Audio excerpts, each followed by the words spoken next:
किसान भाइयों, बीज उत्पादन तकनीक विषय के तहत हमने पिछले भाग में कई महत्वपूर्ण जानकारियां दी और इस भाग में आप जान पाएंगे अवांछित पौधों को कैसे निकालें, फसल में बाली निकलने से पहले कैसे करें प्रबंधन, फसल के पकने के बाद क्या करें, बीज उत्पादन के लिए सिंचाई की भूमिका क्या है, अंतिम सिंचाई से पहले क्या बरतें सावधानियां, अगर फसल में कीट और रोग का प्रकोप हो तो कैसे बचाएं अपने बीज उत्पादन वाले फसल को। इसके अलावे कटाई और भंडारण की पूरी जानकारी हम देंगे इस भाग में, जिसका नाम है बीज उत्पादन तकनीक भाग 2।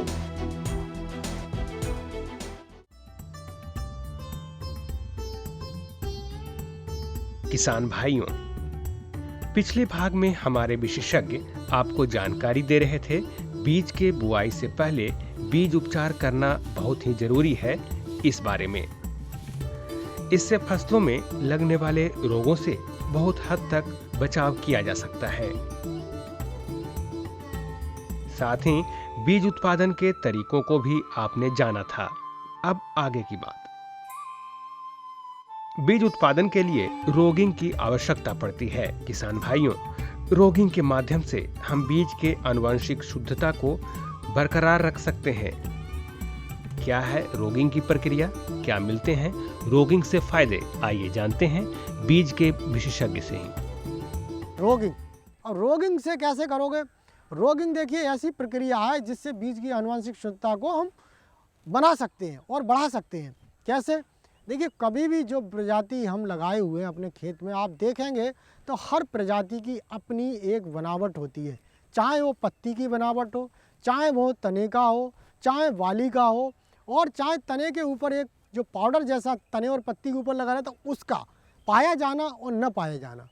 देखिए, ये चीज़ अगर आप देखिए, अगर जो बाली निकलने से पहले अगर हम कहें तो आप देखेंगे पत्ती की लंबाई है, चौड़ाई है, पत्ती का रंग है और पौधे की बनावट, इन तीनों चीज़ों को अगर आप चारों को अगर आप देखें तो आप बड़ी आसानी से पहचान सकते हैं कि कौन सा पौधा हम इनमें से भिन्न टाइप वाला है। उस पौधे को जब भी दिखाई दे तो उसको निकाल दो। अब आती है बात, जब हमारी फसल में बालियाँ या फूल आता है उससे पहले का देखिए, आपको जो फसल का जो हमने कहा पत्तियाँ और उसका जो तना है और पौधे की बनावट है, ये बात। अब रही बात, कुछ ऐसी भी पौधे मिलेंगे आपको जिनमें कि बाली बहुत पहले आ जाएगी और कुछ ऐसे भी पौधे होंगे जिनमें बाली बहुत बाद से आएगी। तो हमको क्या करना है, हमको एक समानता वाले पौधे रखने हैं। ऐसे पौधों को जब भी दिखाई दें, जल्दी वाले या बहुत बाद वाले, इनको निकाल देना चाहिए जब भी दिखाई दें। अब बात आती है कि जब हमारी फसल पकने की स्थिति पे पहुंच जाए, पकने की स्थिति पे क्या करोगे? बहुत जल्दी, कई बार ऐसे देखा होगा कि बाली तो समान टाइम पे निकली लेकिन पक बहुत जल्दी गया, तो ऐसे में पौधों को नहीं अपनी फसल में नहीं रखना है, उनको निकाल देना है। साथ ही साथ कुछ पौधे बहुत देर से पकते हैं, उनको भी निकाल देना है। और साथ ही साथ अब देखना है, जब पक जाता है जो हमारी फसल, तो हमें देखना है बाली की बनावट और बाली का जो दाने होते हैं उनकी कैसे अलाइनमेंट है, उनका जो संरचना किस तरह की है। आप देखेंगे बाली की लंबाई देखेंगे और जो सबसे ऊपर वाली पत्ती है, कई बार कुछ पौधों में हम देखेंगे पत्ती सीधी खड़ी रहती है, कई उसमें झुकी रहती है, कई में मीडियम टाइप की होती है। और जब पक जाता है तो आप देखेंगे बाली की जो रंग है, बाली का जो रंग है वो कैसा है। और बाली के ऊपर जो तीकुर होते हैं उनको आप देखिए, तो तीकुर जो होते हैं उनका रंग है, उनकी लंबाई है, मोटाई है।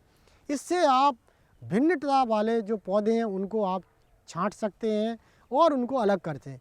और अगर मान लीजिए आपको लगता है कि बिल्कुल समानता बाली में दिखाई दे रही है, लेकिन आपको लग रहा है शक कि नहीं ये भिन्न टाइप वाली बाली है, तो आपको करना क्या है कि आप दाने निकालिए और दाने की आप बनावट देखिए, दाने के रंग कैसा है, दाने की लंबाई चौड़ाई कैसी है, और दाने के जो बीच में जो दरार होती है, किसी किसी प्रजाति में बहुत ज़्यादा होगी, किसी में कम होगी, किसी में उसके ऊपर जैसे रेशे टाइप के मतलब वाल जैसे होंगे।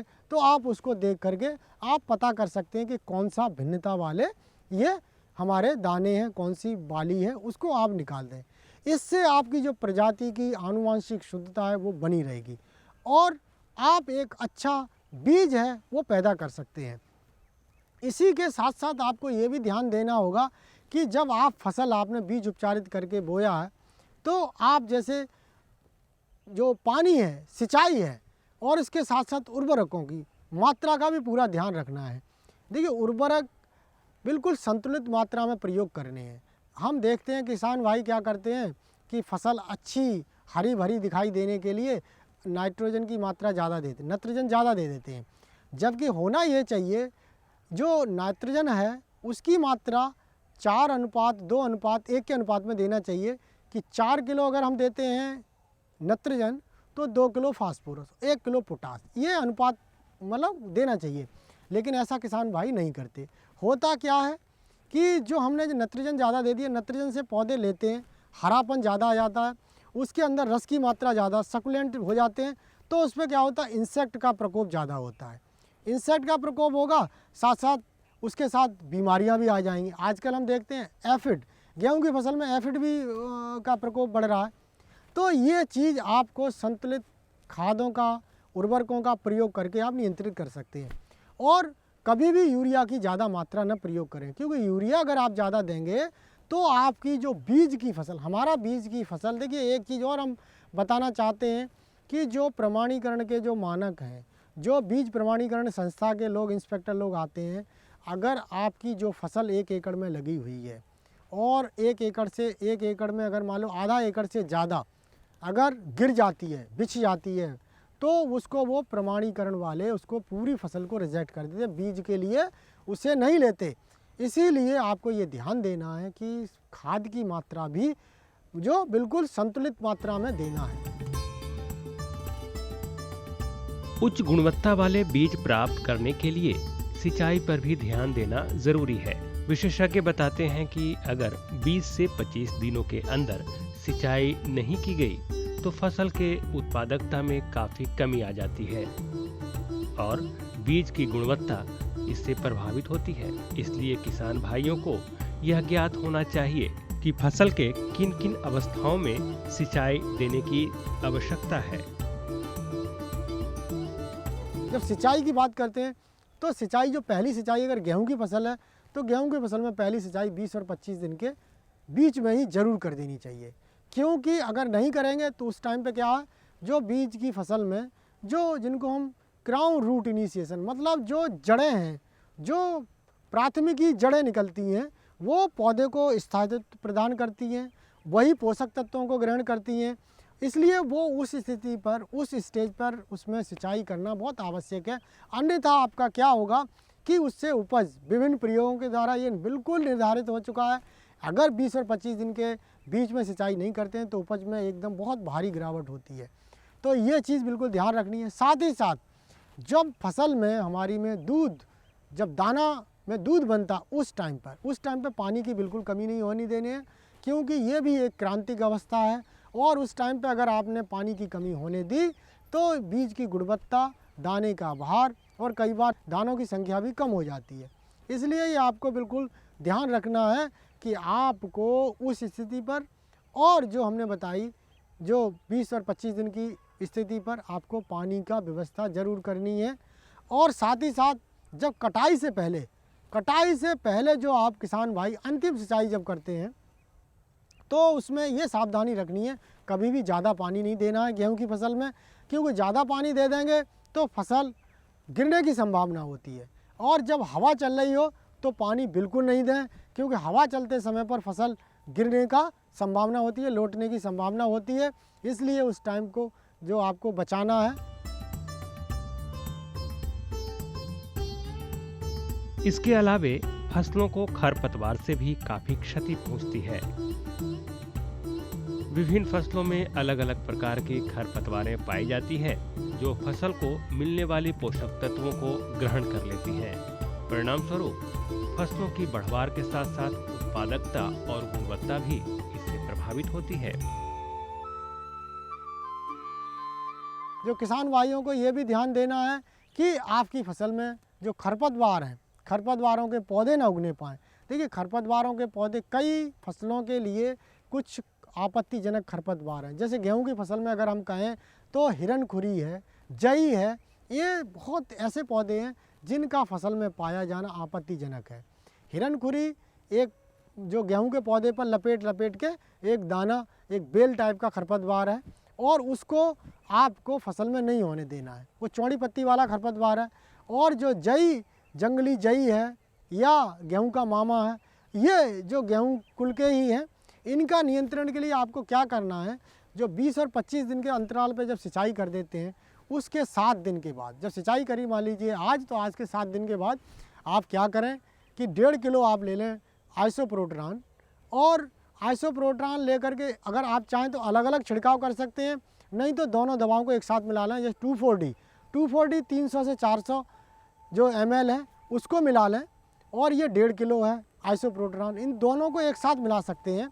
और दोनों का आप मिश्रण बना करके आप जो अपनी फसल है, जब 20-25 दिन की हो, जो 20-25 दिन वाली 1 महीने की होगी, उस समय आप इसको छिड़काव कर देंगे, तो आपका क्या होगा, गेहूं का मामा भी ख़त्म हो जाएगा, जई भी ख़त्म हो जाएगी, और साथ साथ जो चौड़ी पत्ती वाले जैसे बथुआ है, पालक है, और हमने कहा हिरनखुरी, ये दोनों खरपतवार आपके ख़त्म हो जाएंगे और इससे आपकी फसल है वो अच्छी रहेगी।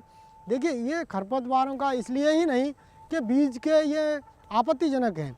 देखिए, जो ये खरपतवारों के पौधे हैं, ये वे पौधे होते हैं जो हमारी जो फसल है उसके साथ में पानी के लिए, सूर्य के प्रकाश के लिए, पोषक तत्वों के लिए ये प्रतियोगिता करते हैं। और हम खाद डालते हैं या उर्वरक डालते हैं, वो हम डालते हैं अपनी फसल के लिए, लेकिन ये बहुत ज़्यादा मात्रा में ये हमारे पौधों को नहीं मिलने देते और खुद ले लेते हैं।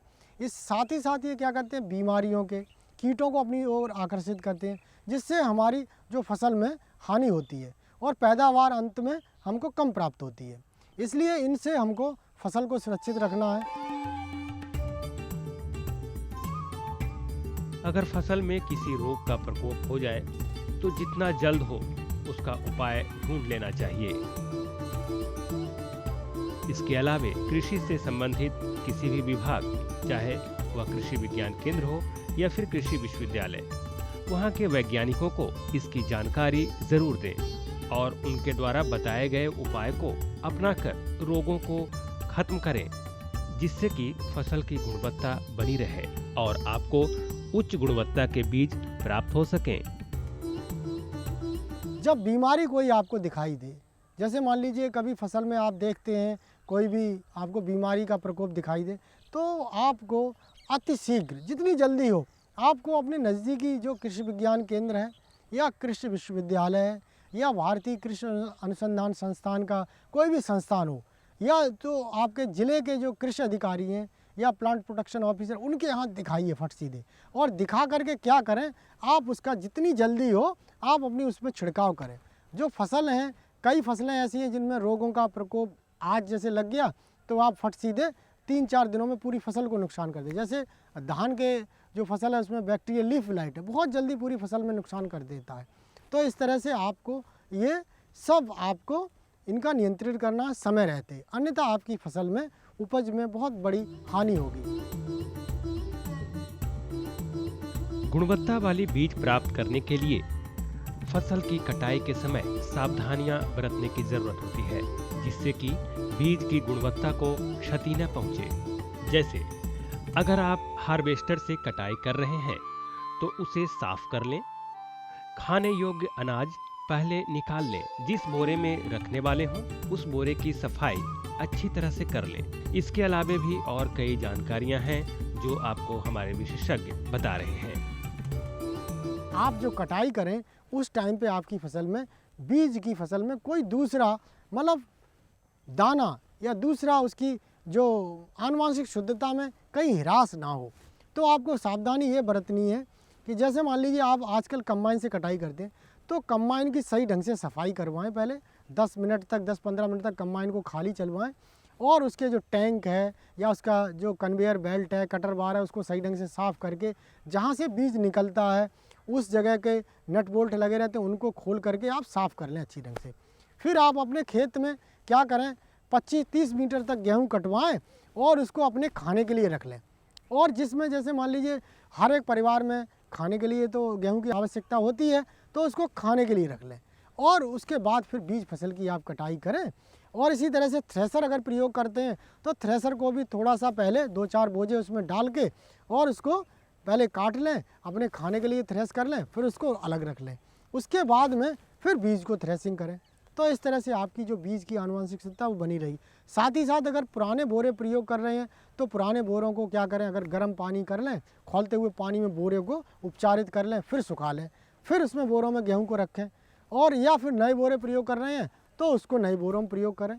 और जब गेहूं आप कटाई करते हैं तो कटाई करने के बाद उसको सबसे पहले तुरंत बोरों में नहीं भरें, उसको सुखाएं पहले जा कर के, सुखाएं, क्योंकि उसमें नमी का प्रतिशत अगर ज़्यादा है तो उससे बीज की आनुवंशिक शुद्धता खराब हो जाती है। इसलिए आपको क्या करना है, उसको सुखाना है और सुखा करके तब बोरों में भरना है।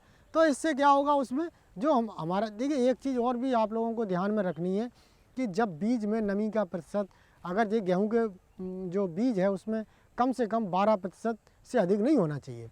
लेकिन जैसे ही 14% हो जाता है तो उसमें क्या होता है कि हमारा बीज है वो उसमें कीड़े लगने शुरू हो जाते हैं। और जैसे ही 14 से 16% के बीच गया तो उसमें फंगस और आ जाता है, काला हो जाएगा। तो इससे हमारा बीज की गुणवत्ता खराब हो जाती है। तो इसलिए आपको ये बचाव करना है। और बोरों में जब भर लिया आपने, रख दिया, और रखने के बाद जब भंडारण आप कर रहे हैं तो भंडारण के समय पर भी आपको सावधानी रखनी है कि कहाँ पर आप रख रहे हैं, किस जगह पर रख रहे हैं। जिसमें जो कमरा जहाँ पर है, देखिए पुराने ज़माने में क्या करते थे, जहाँ पर गेहूं का कोठार होता था, जहाँ भंडारण करते थे, तो हमारे घरों की महिलाएं क्या करती थी, उसको गोबर से लीप देती थी। गोबर भी एक इंसेक्टिसाइड की तरह काम करता था, वो सब कीड़ों के अंडे हुए, उनके लार्वा हुए, सबको मार देता था। लेकिन आजकल तो पक्के मकान हैं, तो पक्के मकानों गोबर से तो लीप नहीं सकते। इसलिए क्या करें कि उसमें भंडारण करने से पहले चूने के आप करवा दें और उसको अच्छे ढंग से सुखा दें कमरे को, तब उसमें भंडारण करें। और जब भी बीज को रखें तो ज़मीन पर न रखें, डायरेक्ट जो सरफेस पे न रखें। क्या करें, उस पर लकड़ी के तख्ते लगा लें, ईंटों पे उठा करके एक 6-7 सेंटीमीटर इंच ऊपर, और उस पर तब बोरों को रखें, जिससे नमी नीचे से बोरों में ना आने पाए। और अगर भंडारण में मान लीजिए आपको लगता है कि कीटों का प्रकोप बरसात के दिनों में होने की संभावना है, तो आप जैसे 10 कुंटल के लिए एक 12 ग्राम की एक टिकिया आती है सल्फास की, एक सल्फास का आजकल टिकिया का लोग दुरुपयोग करते हैं, तो इसका पौच भी आता है, उसको आप सही ढंग से मतलब कवर करके पॉलीथीन से, या कमरा अगर आपका एयर टाइट है उसको चारों तरफ से रोशनदान वगैरह सब बंद करके उसमें वो सल्फास का पौच रख सकते हैं, या फिर डेल्टा मैथ्रीन का छिड़काव कर सकते हैं। इस तरह से आप अपने बीज को कीटों से सुरक्षित रख सकते हैं। और इस तरह का बीज अगर आपने पैदा कर लिया, आपके पास है, तो बहुत सारी प्राइवेट संस्थाएं हैं, प्राइवेट बीज कंपनियां हैं, वो आपसे ख़रीदने के लिए तैयार रहती है। और निश्चित रूप से वो आपको 100-150 रुपये प्रति कुंटल आपको ज़्यादा देने के लिए तैयार है। तो किसान भाइयों, इस तरीके से आप उच्च गुणवत्ता वाले बीज तैयार कर सकते हैं। जो किसान भाई बीज का व्यवसाय करना चाहते हैं तो सबसे पहले उन्हें पंजीकरण कराना होगा। इससे संबंधित इसके अलावे भी कई और पहलू हैं, जिसे कि आपको बता रहे हैं हमारे बीज के विशेषज्ञ। बीज आपने जो पैदा किया, अगर आप उसका व्यवसाय शुरू करना चाहते हैं तो आपको जो पंजीकरण वाला मैंने प्रक्रिया बताई थी, आप उसका पंजीकरण कराएं राज्य के बीज प्रमाणीकरण संस्था के यहाँ पर जा कर के। वो लोग आपको फसल में 2 बार, गेहूं की फसल में 2 बार निरीक्षण करने आएंगे, एक बार फूल आने से पहले, एक बार कटाई से पहले, और वो आपकी फसल का जो उत्पाद है उसका आप जब काटने के बाद जो जितना बीज पैदा हुआ आप उसको वहाँ उनके सर्टिफिकेशन वालों को बताएं जाके कि हमारे पास इतना पैदा हुआ है साहब, और इसको हम इसका प्रसंस्करण किसी जो पंजीकृत जो प्रोसेसिंग प्लांट है वहाँ पर कराएंगे। और इसका तो वो आपको जो प्रोसेसिंग के बाद जो टैग वगैरह देते हैं, लेबल देते हैं, उसकी फ़ीस जमा करा लेंगे, वो आपको टैग देंगे। और अपने जब प्रोसेस हो जाएगा आपका बीज तो आपके यहाँ से सैंपल भर के ले जाएंगे, वो अंकुरण क्षमता उसकी टेस्ट करके, भौतिक शुद्धता टेस्ट करके, और उसमें इंसेक्ट और मॉइस्चर सब टेस्ट करके आपको उसकी रिपोर्ट देंगे और आपको टैग देंगे। और आप उस तरह से आप बीज को अपना बोरों में भर के अपने नाम से, अपने जो भी नाम चाहें उससे आप जो कंपनी बना करके उससे आप बीज बेच सकते हैं।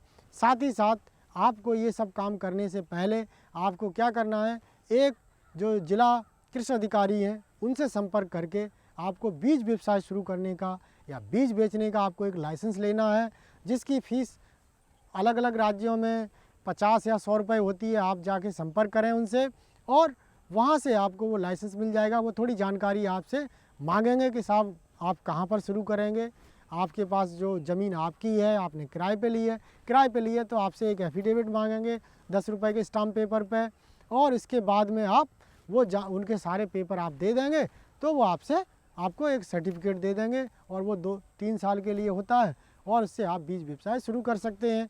ऐसा करके जो हमारे जो युवा बेरोज़गार जो भाई बहन हैं, वो एक बीज व्यवसाय का जो उद्योग की तरह एक आप अपना व्यवसाय में अपना सकते हैं, और अपना करके आप अपने, ना कि आप खुद को रोज़गार देंगे, उसके अपने साथ साथ आप 10-15 और लोगों को रोज़गार देंगे। और जो देश के विकास में, क्योंकि आज भी हमारे देश में जो बीज की जो रिप्लेसमेंट जो सीड रिप्लेसमेंट रेट है वो बहुत कम है, और उसकी बीज की आपूर्ति अभी भी नहीं हो पाती है। तो एक गुणवत्ता बीज अगर आप पैदा करते हैं तो इससे आप सीधे रूप पर आप जो हमारे देश की जो खाद्यान्न समस्या है उसके समाधान में आप योगदान कर सकते हैं, और इस तरह से आप अपना तो मुनाफा कमाएंगे ही, साथ साथ जो आपके आजू बाजू में जो भी हमारे जो बेरोज़गार भाई बहन हैं उनको भी रोज़गार दे करके आप उनकी भी रोजी रोटी आप चला सकते हैं, और इस तरह से आप एक सफल बीज उत्पादक बन सकते हैं। तो किसान भाइयों, अगर आप बताए गए इन तरीकों को अपनाकर बीज उत्पादन करें तो निश्चित ही हमारी कृषि का उत्तरोत्तर विकास होगा। साथ ही साथ इसके माध्यम से आप अधिक से अधिक आर्थिक लाभ प्राप्त कर सकते हैं।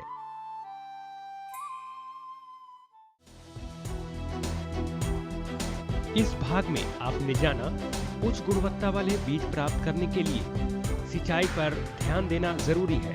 इसके अलावे बीज वाले फसल से खरपतवार को आप कैसे दूर रखें। बीज उत्पादन कर रहे हैं तो आपको रोग पर विशेष ध्यान देने की जरूरत है। कैसे करें रोग मुक्त बीज तैयार। इसके अलावा बीज उत्पादन में हार्वेस्टिंग से संबंधित विशेष सावधानियों के बारे में भी आपने जाना। साथ ही साथ पंजीकरण के कुछ पहलुओं को भी आपने इस भाग में जाना।